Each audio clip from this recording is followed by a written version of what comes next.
La semaine dernière, nous avons abordé le thème de la sécurité et de la croissance économique. Je dis bien la sécurité. Nous avions voulu avoir une approche positive.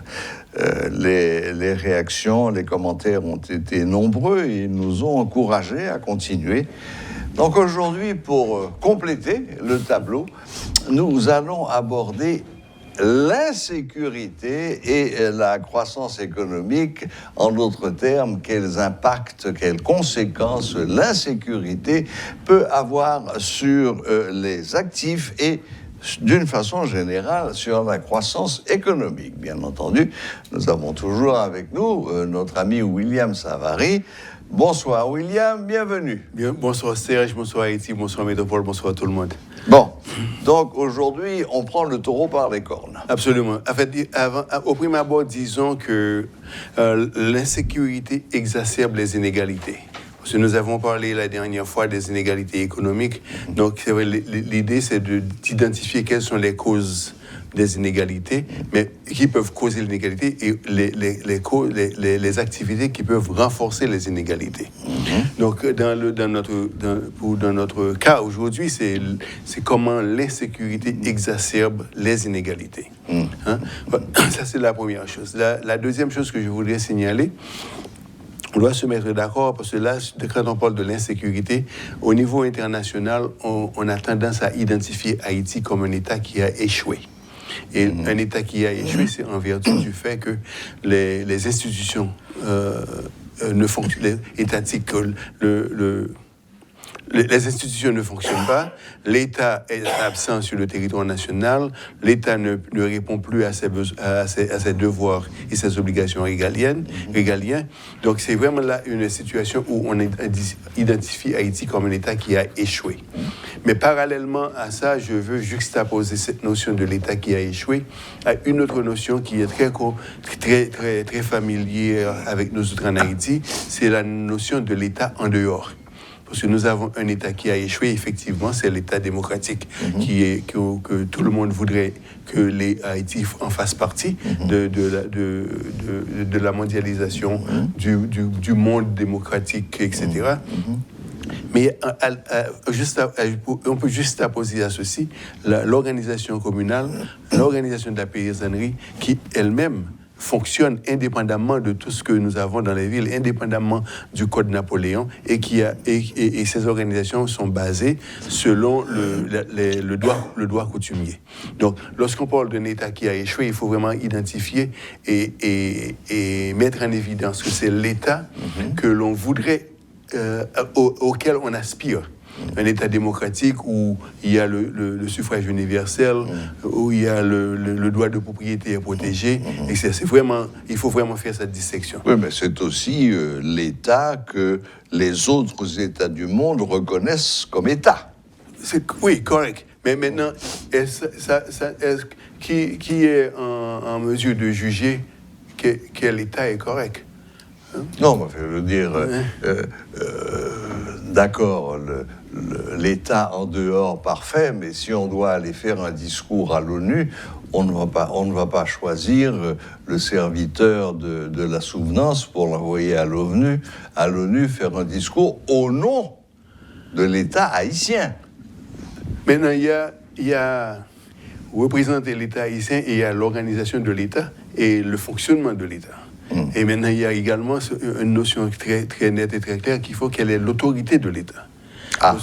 Donc, tout ceci rentre en jeu lorsqu'on parle de l'État. Ce n'est pas simplement nous autres, comme disait l'autre. Nous sommes l'État, mais l'État, en fait, a des devoirs et des fonctions envers la société, envers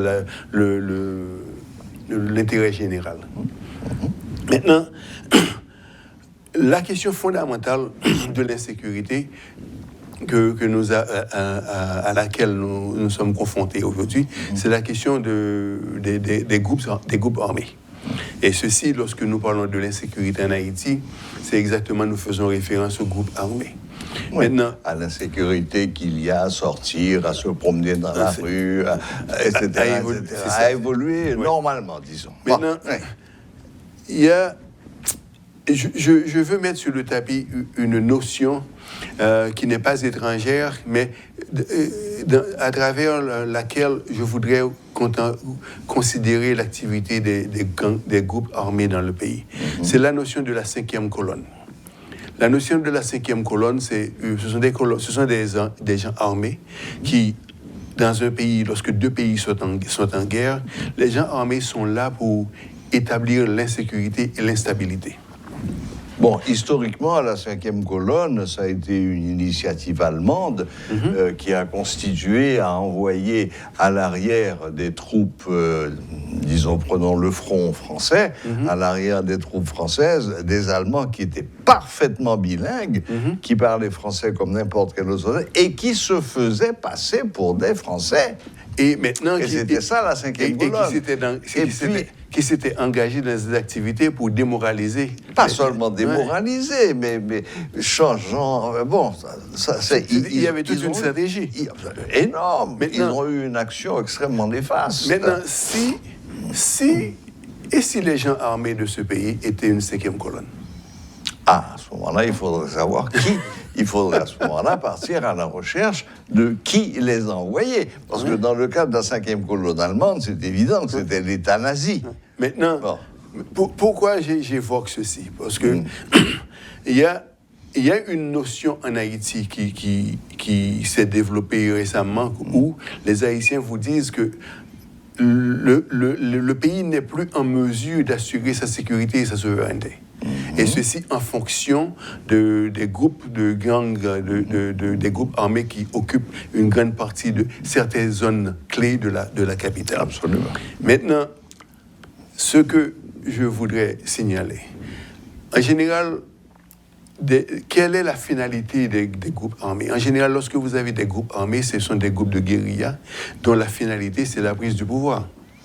Et les guérillas, avec la prise du pouvoir, ils ont une doctrine, ils ont une philosophie, il y a une marche à suivre, il y a un but final. Mais la question est, nous avons ici des gens armés dont nous ne connaissons pas le but final. Donc, bon, enfin, je ne sais pas, mais je ne crois pas, c'est comme la plupart des gangs, des gangs des rues, etc. Je ne crois pas que le but premier de leur action soit de s'emparer du pouvoir.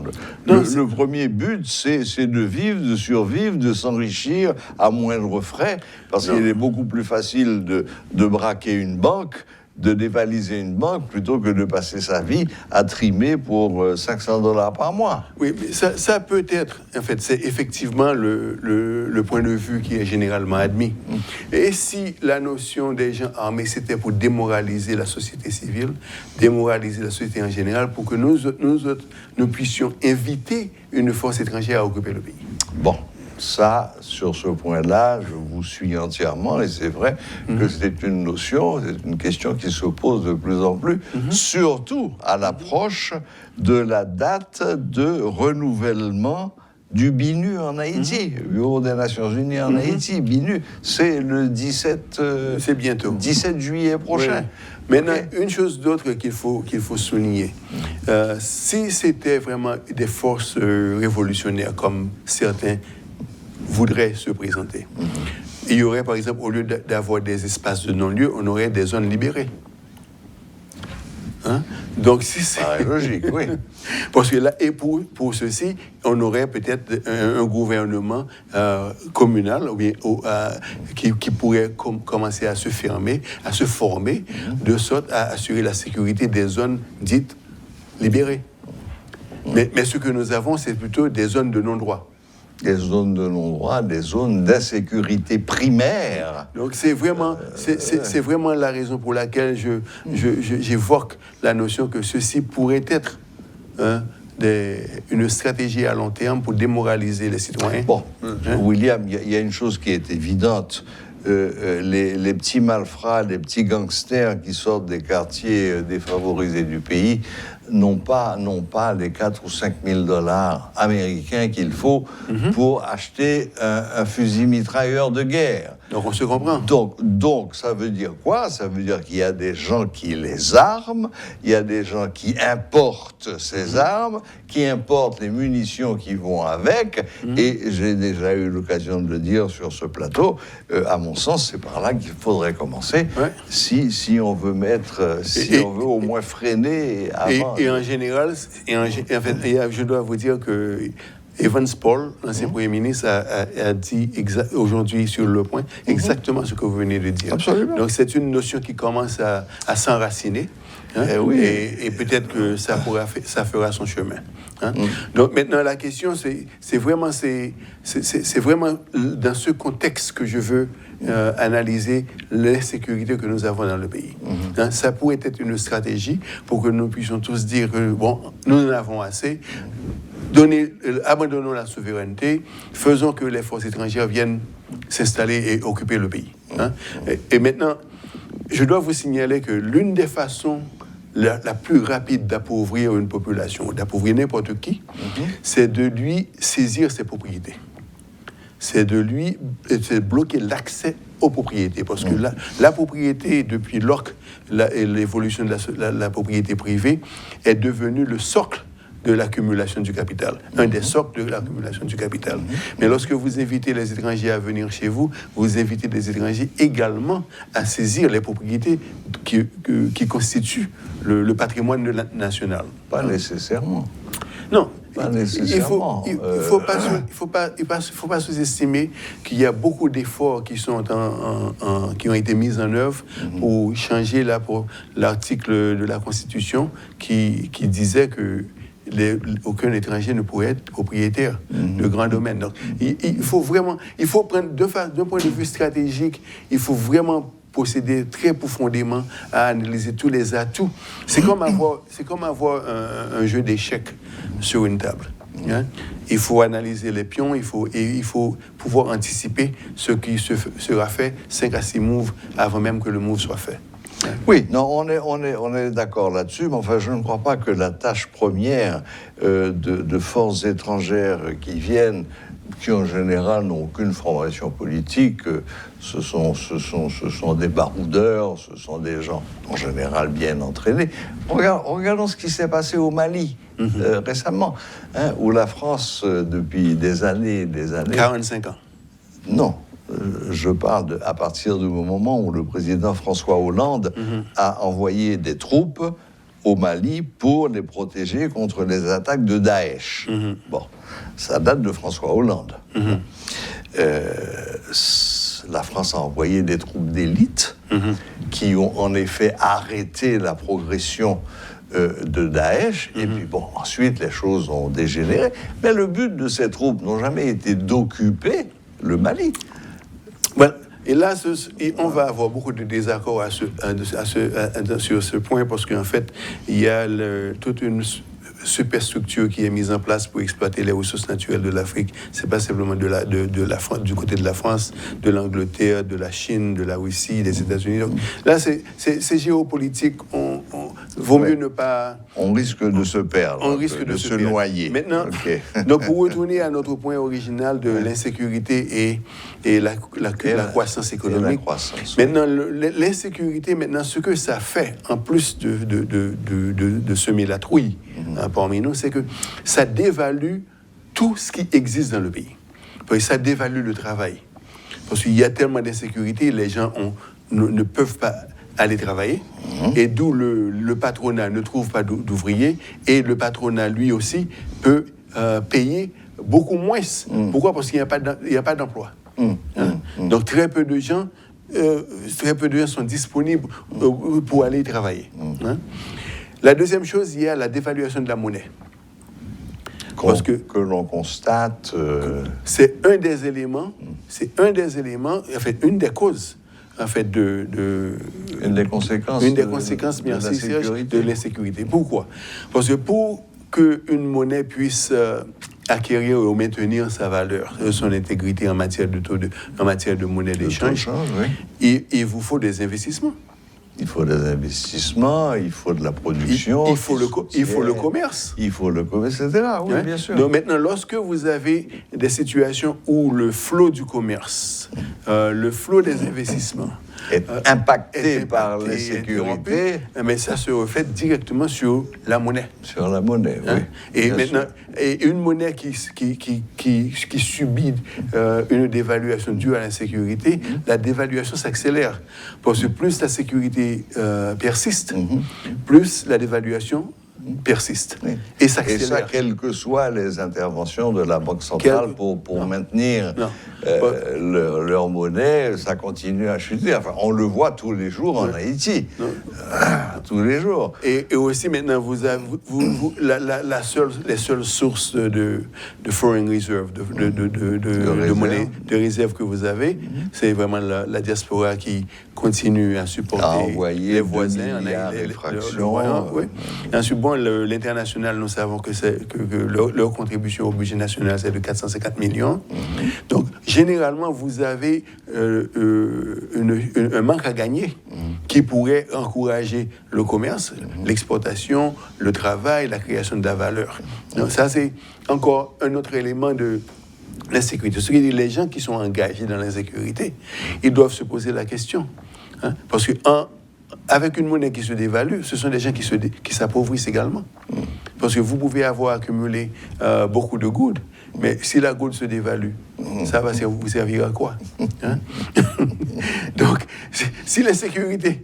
Cela dit, mon cher William, je doute que les petits gangsters se posent cette question à portée internationale de la dévaluation de la gourde lorsqu'ils kidnappent quelqu'un et qu'ils demandent une rançon. C'est pas ça leur souci premier. Mais non, il faut aller au-delà. Il faut penser que l'organisation, en fait, l'insécurité est quelque chose d'organisé. C'est pas spontané. Et c'est le fait qu'il y a des têtes pensantes derrière. Ce sont les têtes pensantes qu'il faut adresser. Pas le petit gangster qui n'a pas de quoi manger. Oui, ça maintenant, c'est comme pour le trafic de drogue. C'est pas le petit vendeur du coin de la rue qu'il faut traquer. C'est ceux qui l'organisent. L'autre impact qui exacerbe les inégalités, c'est vraiment vous avez la dévaluation de la monnaie, vous avez la dévaluation du travail, mais vous avez aussi la dévaluation des actifs. Parce que les propriétés, par exemple, constituent le socle de l'accumulation du capital. Et lorsque vous avez une situation où il y a des exacerbations, c'est ça, de l'insécurité, les gens qui sont des propriétaires des actifs ne sont pas en mesure de les vendre au prix du marché. Donc, l'insécurité introduit sur le marché de l'immobilier, des actifs financiers, tout ce que vous voulez, une pression à la baisse.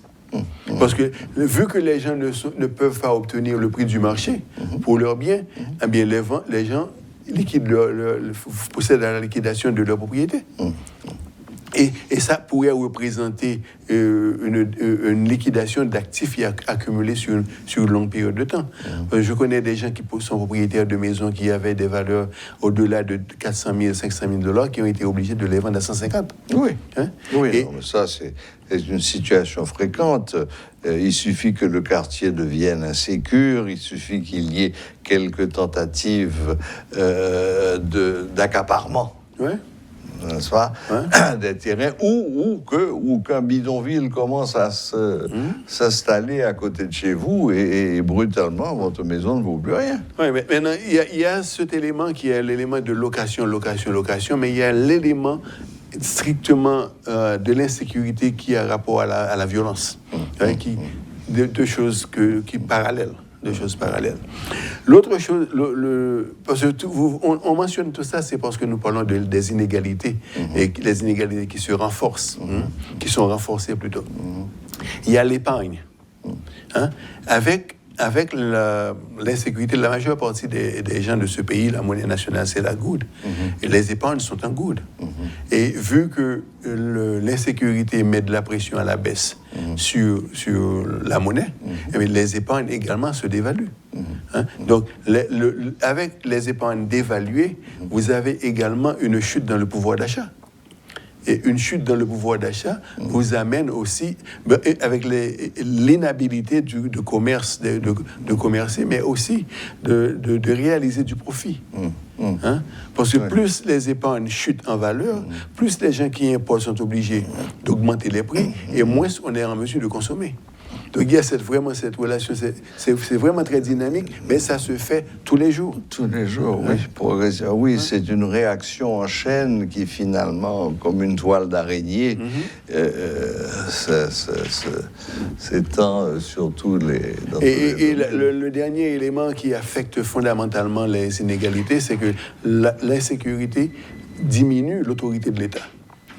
Et lorsque l'autorité de l'État est diminuée, on a une situation où l'État ne peut plus protéger la société civile, ne peut plus protéger l'intérêt général.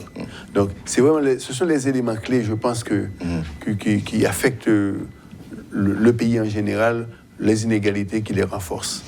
Bon, William, je crois que vous avez ouvert beaucoup de portes, ou entrouvert beaucoup de portes, et que les gens vont peut-être prendre conscience que l'insécurité, c'est pas seulement quand on est au volant de sa voiture et qu'on ne peut pas aller d'un point A à un point B, ou qu'on a peur, ou que ceci. Cette insécurité a des conséquences sur pratiquement toutes les activités du pays. Donc, conséquence... Exacerbation des inégalités. Voilà, tout ça. Donc, conséquence, il est vraiment indispensable de commencer à réfléchir sérieusement à comment on va s'attaquer à cette insécurité. Malheureusement, du côté des autorités, pour l'instant, ce ne sont que des paroles. Et on ne voit pas encore tellement d'actes, même si il faut reconnaître que depuis quelque temps, la police nationale fait des efforts pour aller au contact de certains gangs et de les combattre les armes à la main. Bon. Il y a des actions ponctuelles, mais c'est une stratégie qu'il faut. Absolument, absolument. Et pour en revenir à ce que j'ai dit plusieurs fois, et vous m'avez appris que Evans Paul avait repris la même idée, il faut fermer le robinet à la source. Couper l'approvisionnement. On se rend pas. Lorsqu'il y aura plus de munitions, le beau fusil mitrailleur à $4 500 deviendra un coco macaque. Rien de plus. On se comprend. Merci William. Merci de cet éclairage. Et n'hésitez pas à réagir comme vous le faites de temps en temps. Et puis, pourquoi pas nous apporter des idées, nous faire des suggestions. Nous sommes ouverts à absolument tout. Bonne fin de journée.